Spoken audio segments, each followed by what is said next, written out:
Hi, it's Miriam, and thank you for joining me. We're going to be exploring squats, single and double leg deadlifts, which get a bad rap. So we will talk about how to do those in a way that is healthy for our backs, as well as banded walks to develop hip and gluteal strength. All you're going to need is a small band, what some people call booty bands, and if you have a large ball, that is something we can use as well, but it's not necessary. Squats are just an absolute non-negotiable, right? We just need to get our squat back. It's a primitive resting position. It works the muscles of the hips in conjunction with the foot. There's just a bazillion reasons. With the ball behind us, we can mimic being on a reformer, which I really like that. You can have it at your middle back and feet out. You're at an angle. Feet are going to be parallel. Hold the tripod of the foot.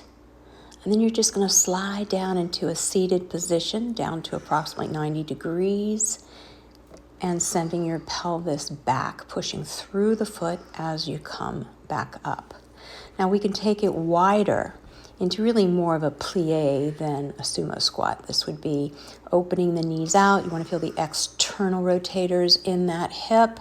It's a good stretch for the adductor. And as we come back, think of pulling your feet together as if you're trying to crinkle the floor up between your heels. Sliding down, take your time, let the knees open over your second and third toes, and then again, pulling those heels together. Coming down, cranking the knees out behind you. Those hip rotators are like the rotator cuff of your hip, holding the femur in the socket. Deadlifts can get a bad rap, but they're phenomenal at building strong glutes and back muscles, which is often a weak link. It's all in how we do it. Keeping the spine long, knees slightly bent. We're going to hinge back at the hip as if we're closing the car door. And then we're going to squeeze the glutes as we hinge back up. Knees are slightly bent. Again, hinging back. And then squeezing those glutes as we hinge back up. Feeling that external rotation or that pez every time. What we're not doing is rounding the back. You're keeping it nice and long. Back and squeezing up. And back. And squeezing up. Next thing we can do is single leg deadlift, where we're going to bring one foot back as if it is just a little tripod, and that leg doesn't work. We then are going to hinge back, same, but it's the standing leg that does all the work. So again, hinging back and snapping it up, squeezing those glutes. Keeping the knee soft, using glutes and hamstrings, back extend. Deadlift.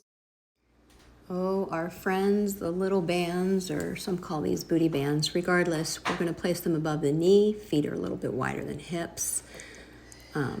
Hips back. Again, we're hinging back and then squeezing the glutes as we come up. Pushing out with the outside of the hip muscles, right? So you don't want to just think knees or you'll end up using lower legs. Use your glute muscles. And then we step out.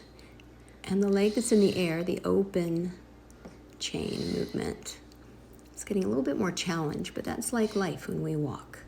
And then we're going to monster walk.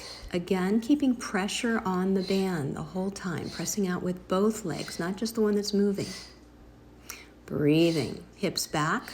Do not want to tuck the tail under or you're not going to be able to use your glutes as effectively as possible.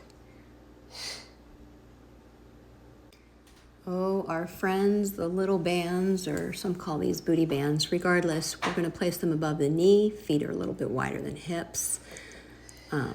Hips back. Again, we're hinging back and then squeezing the glutes as we come up. Pushing out with the outside of the hip muscles.